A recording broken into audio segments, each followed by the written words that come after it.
रोग। बाउबाजेको ढाड गोरुको गर्दन जस्तो अरर्रो थियो।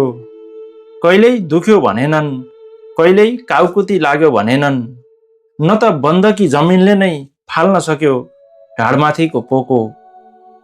अन्तत ढाडकै रोगले बाउबाजे मरे। छोराछोरीहरू भोक लाग्यो मात्र भनिरहन्छन्।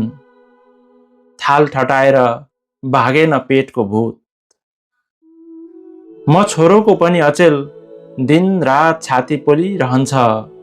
प्रेस्क्रिप्सनमा लेखिएको छ 2 छाक खाना 2 टाइम खाजा जीवनभर अनिवार्य। सरकार, यसका निम्ति म सिमाना काटौँ कि सडकमा जाउँ?